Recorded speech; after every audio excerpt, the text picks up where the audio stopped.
আমাদের দল জাতীয় বিরোধী দলের কেন্দ্রীয় নেতৃবৃন্দ থেকে শুরু করে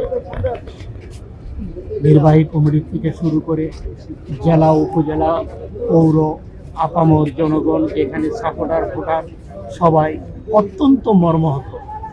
আমরা জাতিগতভাবে এমন একজন নেত্রীকে পেয়েছিলেন যিনি আজীবন সংগ্রাম আন্দোলন করে বাংলাদেশের গণতন্ত্রকে টিকিয়ে রেখেছে, বাংলাদেশের মানুষের অধিকারকে টিকিয়ে রেখেছে, যিনি তার জীবনকে উৎসর্গ করে এই জাতির কথা চিন্তা করেছে, যিনি মানুষের কথা চিন্তা করেছে, যিনি তার অসুস্থতাকে অবহেলা করে এই বাংলাদেশের মানুষের কথা চিন্তা করে যিনি বাংলাদেশেই রয়ে গেছেন, বাংলাদেশের মানুষের ভালোবাসায় রয়ে গেছে।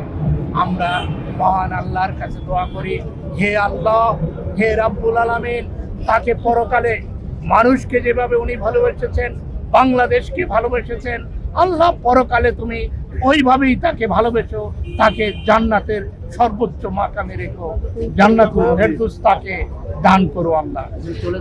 অবশ্য উনি চলে যাওয়াতে বাংলাদেশের একটা বিশাল শূন্যতা হয়েছে, সেটা তো বাংলাদেশের মানুষের যে আশা আকাঙ্ক্ষার প্রতীক ছিল সেখানে তো একটু ক্ষতিগ্রস্ত হয়েছে বটেই।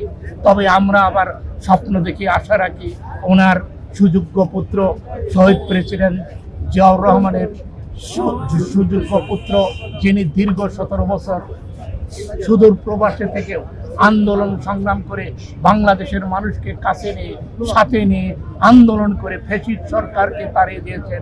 আমরা বিশ্বাস করি, আমরা বিশ্বাস রাখি, বাংলাদেশের মানুষের বিশ্বাস করে আগামী দিনে ওনার নেতৃত্বে আমাদের আগামী দিনে রাষ্ট্রনায়ক জনাব তারেক রহমানের নেতৃত্বে বাংলাদেশে আবার গণতন্ত্র ফিরে আসবে, আবার মানুষের অধিকার ফিরে আসবে, আবার ভোটের অধিকার ফিরে আসবে, আবার বাংলাদেশ হিসাবে পরিচিতি পাবে সারা বিশ্বের কাছে।